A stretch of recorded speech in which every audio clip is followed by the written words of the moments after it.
마태복음 10장 28절에서 33절입니다.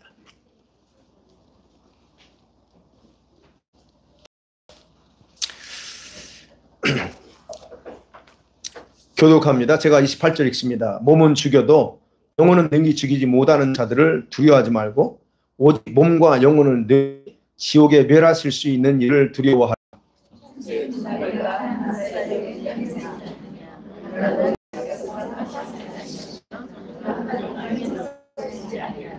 너희가 되었나니 누구든지 사람 앞에서 나를 시인하면 나도 하늘에 그를 시인할 것이요 누구든지 사람 앞에서 나를 부인하면 나도 하늘에 계신 내 아버지 앞에서 그를 부인하리라. 아멘. 자, 마태복음 24장 마태복음 24장 4절 14절 그 내용을 보면 대환란 직전에 일어날 이런 현상들이 민족을 대적하고 나라가 나라를 대적하고 곳곳에 지진과 기근이 전 세계적으로 일어날 거라 그렇게 기록되어 있습니다. 이번에도 어제 그랬죠. 어제 감차카 반도에서 7.8 큰 지진이 일어났습니다. 일본에서 그렇고 별의 일들이 전 세계적으로 그렇어요. 이런 일들이 계속적으로 점점점 큰 것들이 일어나고 있다는 거. 근데 이런 것이 이미 성경에 예언되어 있다는 거예요. 근데 문제는 예수님이 이런 일은 단지 재난의 시작일 뿐이다라고 말씀합니다. 그러면서 이런 일이 일어난 이후부터 세상 사람들은 교회를 미워하고 어려움을 당하도록 해야 할 거다라고 주님께서 그렇게 예언하고 있습니다. 그러면 생각해 봐요. 이런 일 예수님이 마태복음 24장에서 예언한 이 말씀들이 정말 우리 시대에 성취될까? 지금 일어나고 있는 모든 일들이 바로 이런 어떤 예수님이 예언한 것들이 실제로 이루어지고 있는 것일까 하는 거예요. 아니면 아직도 먼 20, 30년, 30, 40년 후에 일어날 일일까라고 우리가 어떻게 정의해야 될 거냐는 거예요. 우리는 이미 잘 알고 있습니다. 우리가 잘 알고 있는 것처럼 너무 급속도로 빠르게 돌아가고 있는 세상에 여러분 정치, 경제, 과학의 이런 분야에서 이런 엄청난 변화를 경험하고 있습니다. 그래서 아는 것처럼 지금 4차 산업혁명의 시대, 새로운 문화가 지금 우리가 접하고 있다는 거. 이건 과거에 경험하지 못했던 거잖아요. 그리고 뿐만 아니라 마지막 때에 이루어질 일들에 대해서 그런 일들에 대한 예언인, 그래서 이걸 예언을 성경 읽다 보면 예언이에요. 예언이 참 많습니다. 그런데 이 예언들을 어떻게 이해해야 되냐는 거예요. 이 예언은 2000년, 3000년 전에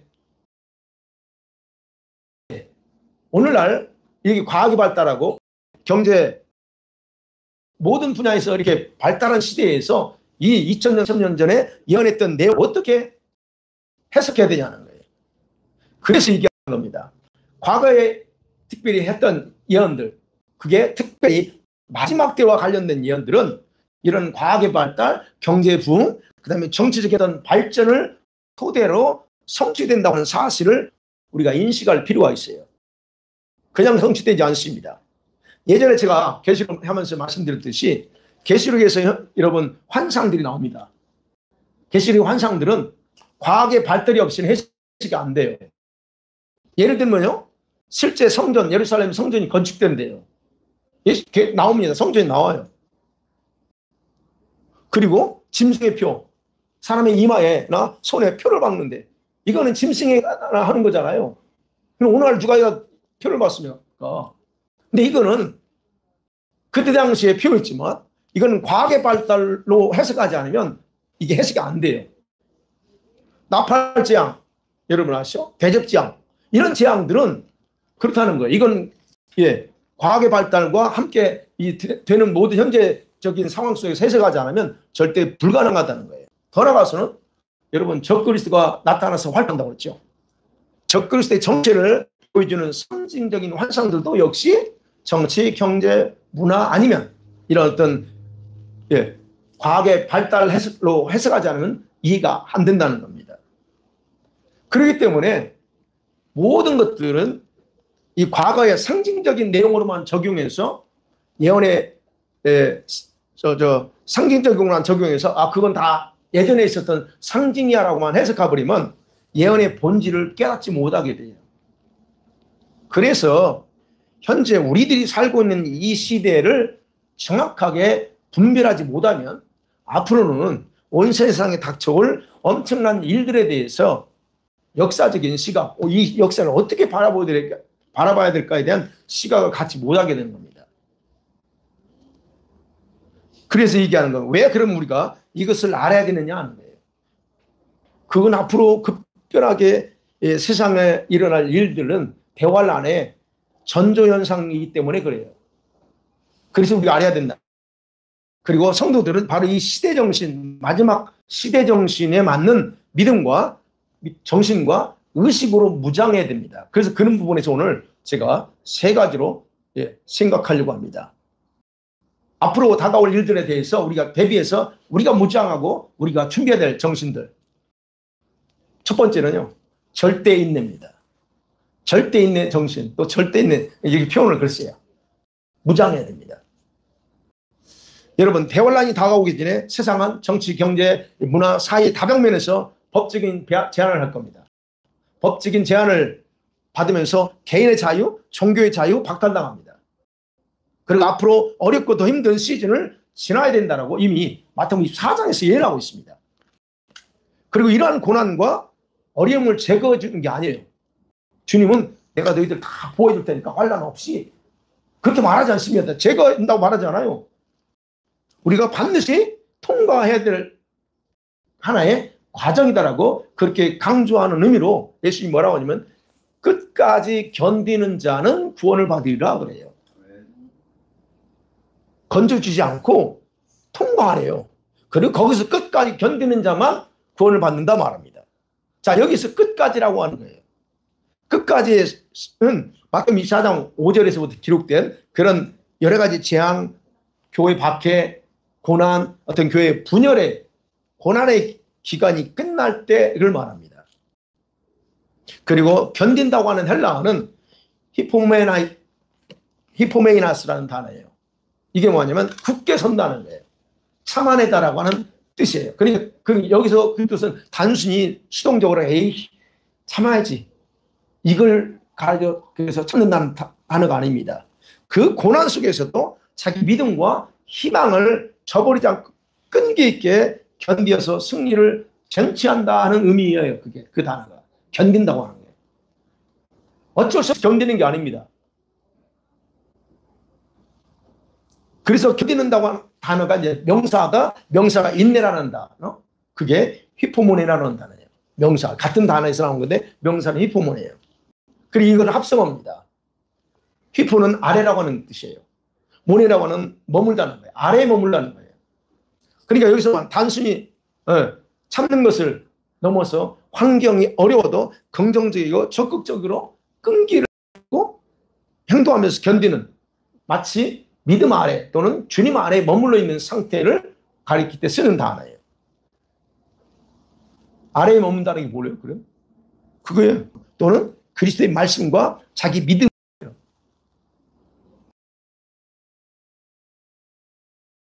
그러니까 생각해봐요. 그 환경이나 상황을 벗어나는 것으로 박해를 이길 수 없습니다. 앞으로 장차 올 박해 피하면 되는 게 아닙니다. 이건 피할 수 없는 상황으로 와요. 왜? 법적으로 들어가기 때문에. 그러면 생각해요. 이런 상황에서 배반은 그리스도인들이 배반은 뭘까요? 그리스도의 말씀과 자기 믿음을 저버리는 행위가 되기 때문에 말씀 아래 머물러 있어야 인내가 가능하다는 겁니다. 또는 그리스도 아래 머물러 있어야 내가 인내가 가능하다는 뜻이에요. 그러니까. 이거에 대해서 바울이 데살로니가 후서 3장 5절에서 이렇게 말합니다. 같이 볼게요. 시작. 주께서 너희 마음을 인도하여 하나님의 사랑과 그리스도의 인내에 들어가게 하시기를 원하노라. 그리스도의 인내. 여기서도 똑같은 단어 히포모네라는 단어예요. 확고하다는 거예요. 명사로서. 흔들리지 않는 것. 예. 동사로는 어떻게 해요? 여전히 자기 자리에 머무르다, 지키다고 하는 꿋꿋하게 서 있다고 하는 뜻을 가지는 거예요. 그러니까 이러한 인내를 가지고 고난과 박해 속에서도 자기 믿음을 지킨 사람들에게 구원이 보장된다는 거예요. 그 박해 때에. 그래서 그리스도의 인내에 들어가라 그러면 그리스도의 인내. 예수께서 그렇게 하셨잖아요. 그러니까 이러한 박해와 환난 때에는 우리 성도들이 믿음을 포기하는 행위가 분명히 있다는 것을 시사해 주는 거예요.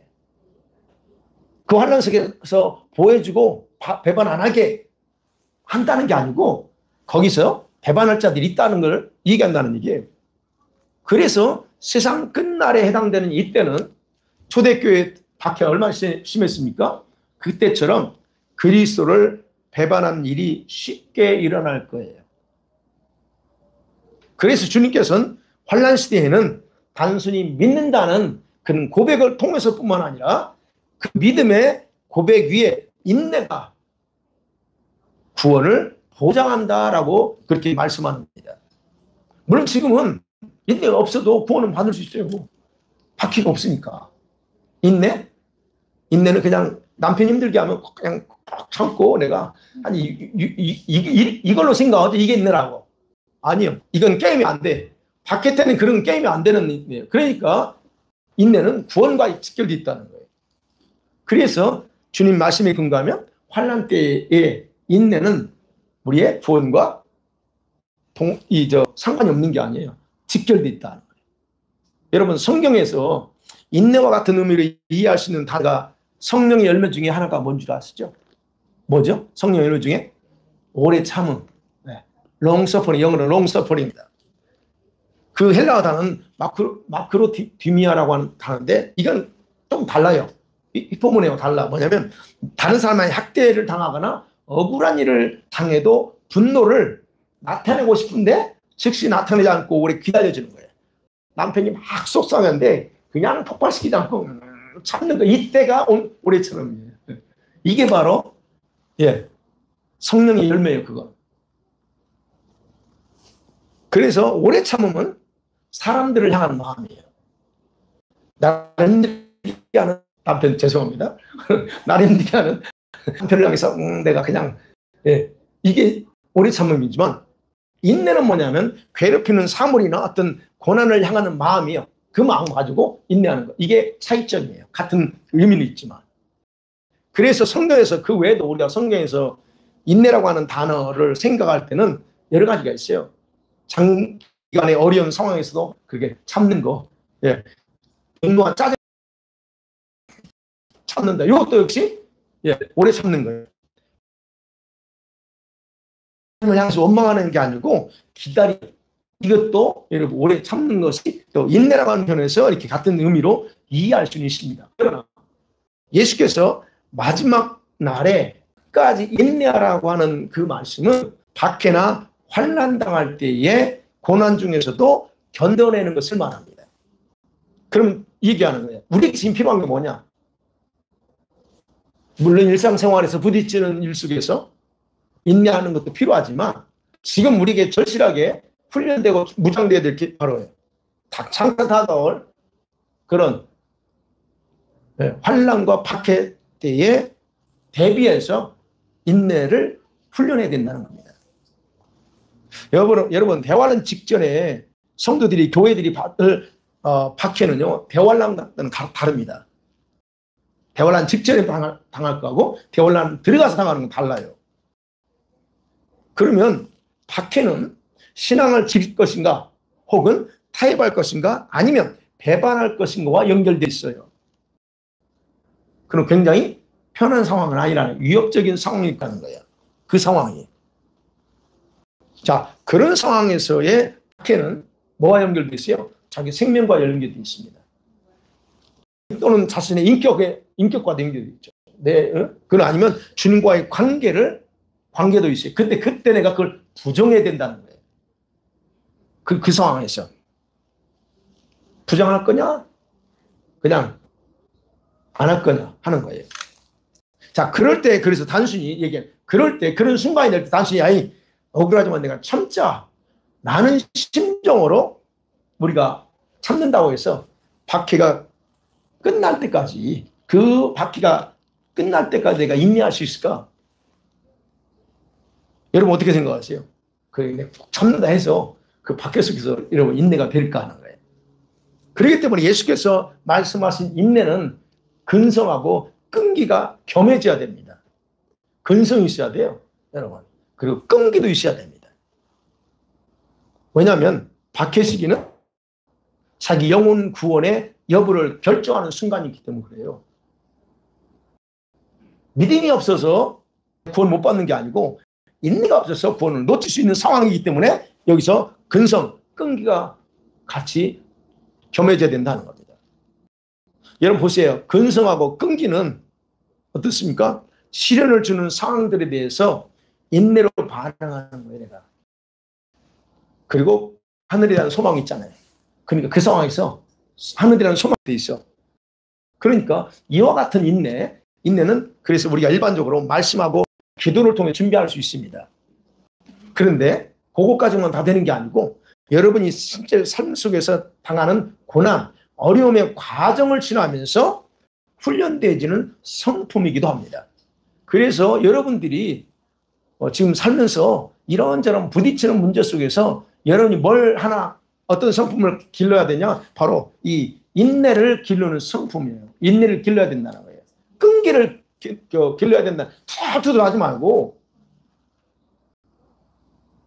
그런 것들을 말하는 겁니다. 그러니까 생각해봐요. 어떤 작은 고난, 어려움에도 힘들어하고 무너지는 성품이다? 그렇다면 박해는 상상이 안 돼요, 여러분. 그러면 환난 때에 인내하면서 자신의 영혼을 지킬 수 있을지는 스스로 알 수 있을 거예요.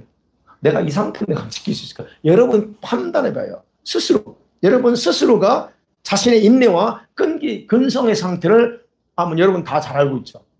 저도 자기는 알 거예요. 내가 끈기가 있는지, 근성이 어쩌고 한번 있는지 없는지 아마 여러분 스스로 잘 알 겁니다. 보세요, 한번. 나 정도는 아직도 끈기가 있구나. 이게 돼 있다면 뭐 좀 쉬울 수 있겠죠. 한번 보시라는 거예요, 여러분. 그 상황에서 내가 과연 견뎌낼 수 있을까?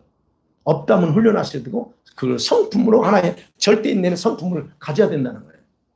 그러니까 얘기하는 겁니다. 예수께서 말씀하신 끝까지 견디는 일은 이런 정신적인 무장을 통해서 가능해요. 그냥 뭐 참자가 해서 되는 게 아니라는 겁니다.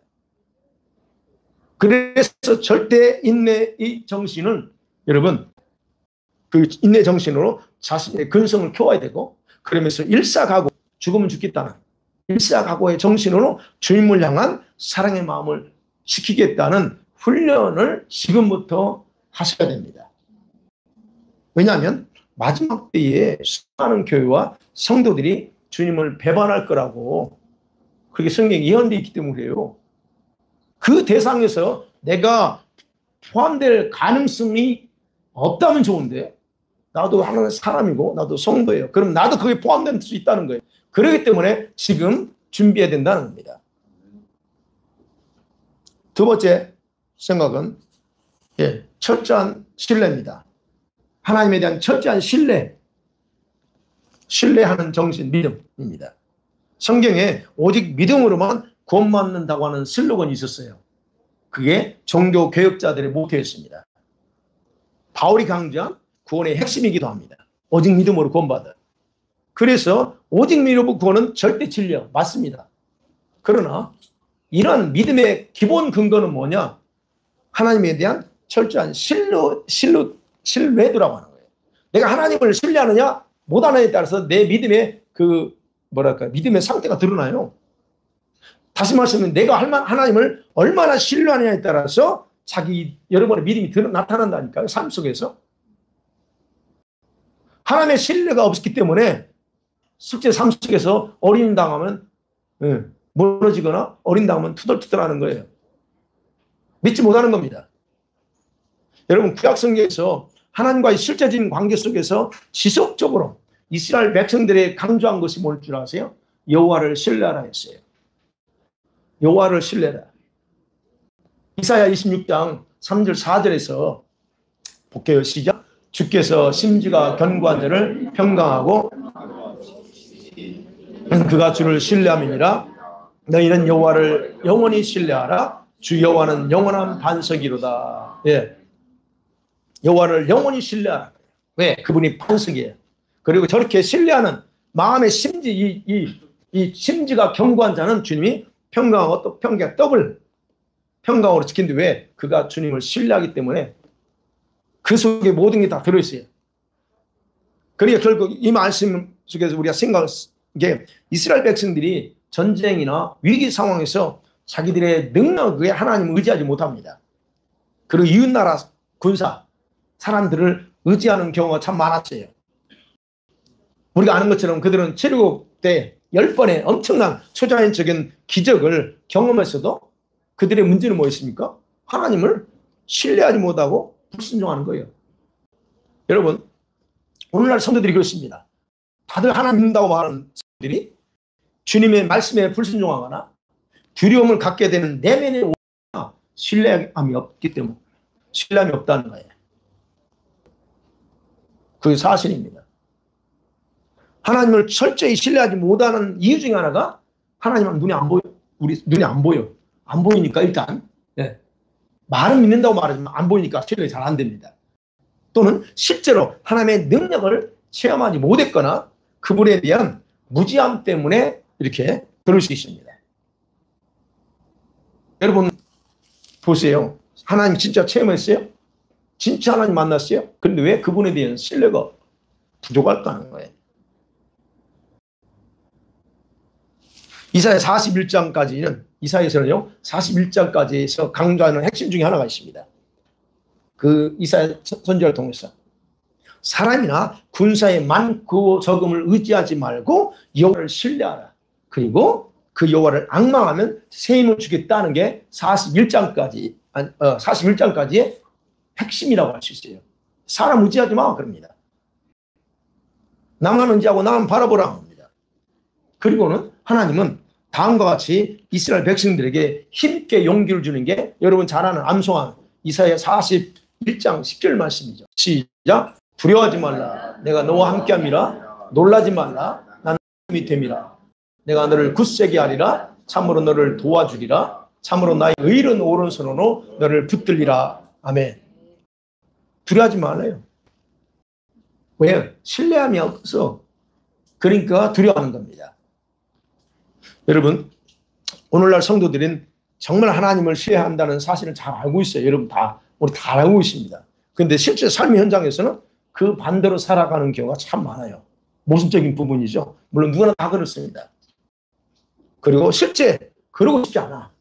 그러고 싶지 않지만 성도들 마음대로 또 생각대로 안 돼. 그죠? 진짜 신뢰하고 싶은데 실제는 안 돼요. 자, 그런데 이런 상태로 자신을 방치합니다. 근데 문제는 그거예요. 신뢰 안 되면 왜 신뢰 안 되는가에 대한 문제를 가지고 하나님께 이게 풀어나가야 되는데 그냥 방치해버려요. 그렇게 살아갑니다. 그렇게 되면 어떻게 해요? 실제 생활에서 특별한 문제의식을 갖지 않게 돼요. 그러니까 여러분이 그렇게 가는 거예요. 문제의식이 없어. 하나님 신뢰하지 못하는데도. 근데요. 그렇게 살아가는 거는 좋은데 문제는 하나님의 능력을 경험하는 일은 쉽지 않습니다. 내면에 그런 신뢰하지 않는 게 내면에 있는데 하나님의 능력 경험하는 거 거의 불가능합니다. 그리고 환난과 고난할 때는 믿음을 지키는 것이 어려워요. 근데 우리는 그걸 몰라. 그래서 이 부분들을 다 뿌리 뽑고 다시 철저하게 하나님을 신뢰하는 그 믿음으로 셋업해야 된다는 얘기예요. 어떤 환경, 환난과 박해 속에서 내 믿음을 지키고 인내할 수 있는 근거가 될 수 있는 것이 바로 이거예요. 하나님을 철저히 신뢰함 때문이에요. 그러니까 여러분의 믿음이 얼마나 강하느냐는 얼마나 하나님이 신뢰하고 있느냐 그게 비례하는 거예요. 그러니까 신뢰에 기반을 두지 않는 믿음은 그래서 쉽게 무너지는 겁니다. 그래서 여러분 악한 원수들은 앞으로요. 이 원수들은요. 자기의 종들을 통해서 우리 성도들이 예수님만 향한 그런 믿음을 배반하게 만들기 위해서 환난과 박해를 통해서 두려움을 갖게 할 거예요. 너 안 그러면 벌금 2,000불, 3,000불 또는 감옥에 집어넣는다. 앞으로 법적인 제한을 얘기한 겁니다. 그러니 다가올 때 여러분 어떠세요? 그래? 벌금 물지. 이런 각을 가지고 할 수 있느냐는 거예요. 근데 일단 그게 되면 두려움을 갖게 됩니다. 뭐에 대한 두려움인 줄 아세요? 제가 한 번 더 설명하겠지만 안전에 대한 두려움이 가장 큽니다. 안전. 이렇게 해서 안전에 대한 어쨌든. 그래서 환난과 박해 앞에서 예수님을 향한 믿음을 부정하라고 요구할 거란 말이에요. 그냥 편하게 모이지 말고 집에서 인터넷으로 예배 드려. 그것도 괜찮아 라고 요구한다면 대부분 사람들이 문제시 여기지 않습니다. 타협합니다. 자, 그러니까 좀 심하면 이제 믿음을 부정하게 만드는 거예요. 자, 그러면 생각해. 이런 상황에서 죽음 직전에 믿음을 고백하는 거. 그 다음에 사람들 앞에서 그리스도를 신하고 믿음을 지키는 거. 이게 쉬울까 하는 거예요. 이것은 하나님에 대한 견고한 신뢰로 무장되어 있을 때 담대하게 할 수 있는 거예요. 누가복음 18장 8절에서 예수님 그랬잖아요. 인자가 올 때 내가 믿음을 보겠느냐고요. 예수님 오실 때에 믿음을 볼 때는 성도들이 믿음이 없다는 거예요. 그 어떤 믿음이요? 이런 신뢰하는 믿음이에요. 그냥 나 믿어요 이 믿음이 아니고 내가 올 때 진짜 세상에서 믿음을 주님이 원하는 믿음을 가지고 있는 사람이 많지 않을 거라는 거예요. 그 말은 성도들이 대부분 변질될 것이고 그리고 근성 있는 믿음을 가진 자가 적을 거다 하는 걸 거기서 얘기하고 있는 거예요. 여러분 다윗이 골리앗 앞에서도 담대하게 믿음을 선포하고 나갈 수 있었던 이유가 뭐예요? 자기 내면에 뭐가 있어요? 그분의 신뢰도가 높았다는 거예요. 왜요? 그는 양을 치다가 본인이 양을 치다가 곰이나 사자가 와서 물고 가면 무서워하지 않고 가서 기필고 가서 뺏어와요. 왜? 하나님이 함께 한다고 하는 그런 신뢰가 있었기 때문에 그렇기 때문에 그렇게 했다는 거예요. 그러면 앞으로 골리앗보다 더 강력한 무기로 무장한 용사처럼 과학과 정치, 경제로 우리 성도들을 겁박하고 우리 성도들의 자유와 신앙을 위협할 거라는 거예요. 그래서 얘기하는 겁니다. 이를 위해서, 이때를 위해서 저와 여러분의 자신의 내면에서부터 하나님을 철저하게 신뢰하는 믿음으로 무장되어야 한다는 겁니다. 솔직하게 자신이 하나님을 신뢰함이 어느 정도인가를 평가해 보면서 원인이 무엇인가도 여러분 확인하고 그것들을 다 제거하셔야 됩니다. 솔직하게요. 여러분 하나님 앞에 솔직하세요. 그냥 믿어 그게 아니고 도대체 내가 하나님을 얼마나 신뢰하는가. 가장 큰 원인은 그렇다는 것이에요. 내면에 가장 강한 두려움과 그리고 주님에 대한 불신이 있기 때문에 신뢰도가 떨어져. 그래서 내가 두려움이 있다면 두려움을 제거해야 돼. 두려움은 괜찮은데 내가 주님에 대한 불신이 뿌리 뺏겨 있어. 그거 잡아내야 된다는 겁니다. 그러니까 하나님 안 믿어요. 그래서 하나님을 향한 불신이 대부분의 성도들 내면 깊이 뿌리 내려져 있다는 사실을 여러분 인식할 필요 있어요.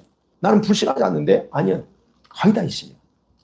그래서 이 부분을 가지고는 오늘 저녁에 한번 기도하고 있어요. 그래서 한번 기도하면서 회개하는 시간도 가져볼 필요가 있습니다. 마지막 세 번째는 순교의 정신입니다.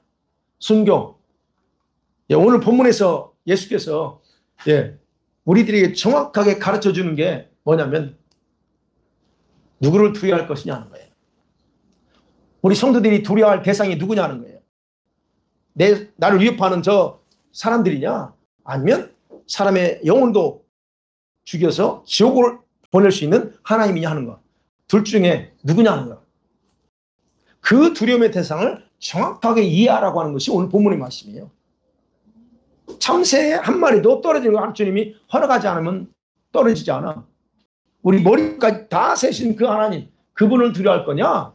아니면 하찮은 저 흙에 불과한 저 인간, 권력을 가졌다고 위협하는 저 인간을 두려워할 거냐는 거예요. 여러분 보세요. 오늘 본문이 그렇습니다.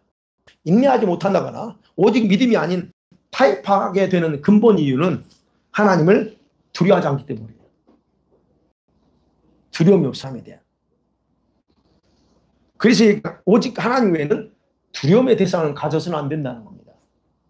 그래서 여러분과 저 안에 이제 그 신뢰하는 문제도 있지만 우리가 하나님을 얼마나 두려워하는가를 또 살펴봐야 돼요.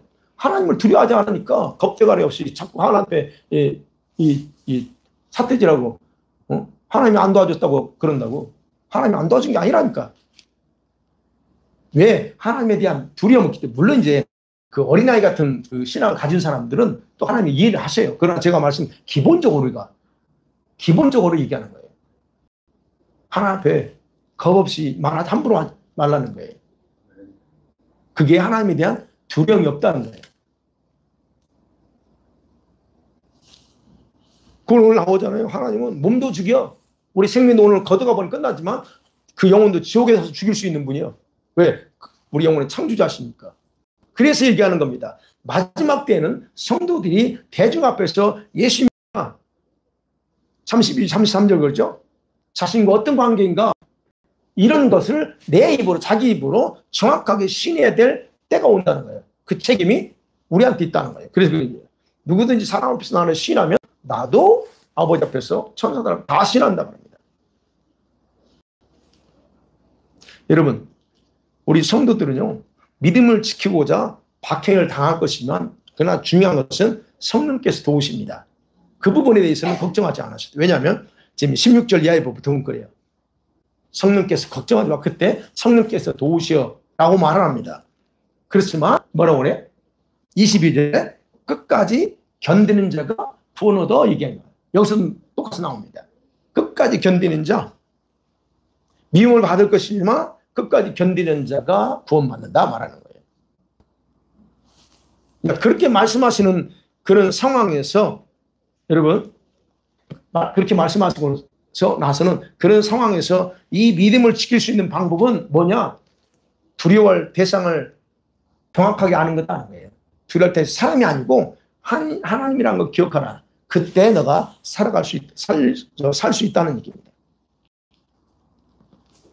그러니까 여러분 죽음 앞에서 예수님을 주님이라고 고백할 수 있는 것은 쉽지 않을 수 있어요. 성령이 도와주신다고 했지만 내 자신이 이 두려움이 많아. 그러다 보면 또 거기서 엄청난 이 속에서 싸움이 일어나겠죠. 거기서 또 어떻게 반응할까? 내가 반응할 것까지 주님이 야 이렇게 라고 푸신 안에 결정은 내가 하는 거예요. 그러나 성령께서는 이게 안에서 우리를 도우기는 하지만 그러면 그런 상황 속에서 주님이 그리스도라고 고백하는 것이 쉬워질 수 있지 않다는 거예요. 그렇다고 하면 쉬운 게 아니라는 걸 기억한다면 우리는 얼마든지 질 수도 있고 아니면 주님 나를 이렇게 철저하게 도와주신다면 내가 그 믿음을 가지고 그 상황에 있을 때 내가 담대하게 또 승리할 수도 있습니다. 그러니까 결국은 어떻게 그 상황에서 내 어떤 자세를 가지고 있는가 중요하다는 거예요. 그래서 이러한 신앙을 일사각오의 신앙 또는 순교 정신이라 그렇게 말하는 거예요. 순교 정신, 순교 신앙. 여러분 그래서 대환란 전에 우리 성도들에게 절대적으로 필요한 믿음의 무장이 바로 이 순교 정신입니다. 죽으면 죽겠다는 것. 여러분 휴거당하지 못할 성들이 많기 때문에 이 순교 정신으로 무장되어 있지 않으면 대환란 때는 두려움과 공포스러운 죽음 앞에서 많은 사람들이 주님을 부인하는 거예요. 그렇지만 주님께서는 그 상황을 회피하고 부인하는 것이 아니라 주님을 위해서 생명을 드리는 것이 자기 생명을 살릴 수 있는 방법이다 그래요. 그 어떤 상황이 될 때 그냥 죽으라는 거예요. 한마디로. 그래야 너가 살아. 그게 대해서 마태복음 16장 25절에서 예수님 시작. 너희들이 네 자신을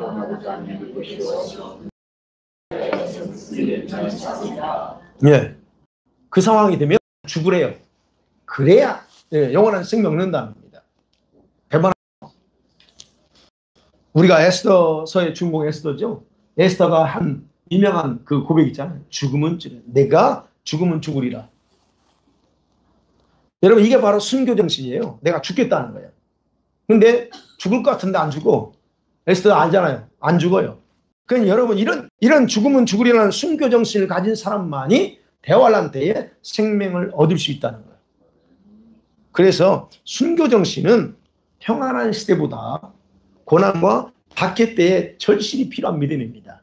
근데 이것이 자동적으로 생기지 않는다는 거예요. 그래서 지금 우리가 이런 믿음을, 이런 정신을 갖춰나가야 된다. 그래서 지금은 점점 그래서 감사한 것은 지금 점점 더 박해와 고난의 시즌으로 들어가고 있다. 감사합니다. 거기에 들어가서. 그런 때예요. 그렇기 때문에 이런 순교 정신은 누구나 남녀노소 어린아이 할 것 없이 모두에게 다 준비되어 있어야 돼요. 그래서 우리 아이들도 여기 설교 듣지만 아이들도 내가 어디에서든지 예수님을 위해서는 죽을 거야 라고 하는 그런 각오를 가지고 살아야 돼요. 지영아, 그럴 거야? 죽는다는 게 참 아이들한테 두려운 주제죠. 그렇지만 분명히 우리에게 그런 일이 다가옵니다. 말씀 맺어볼게요.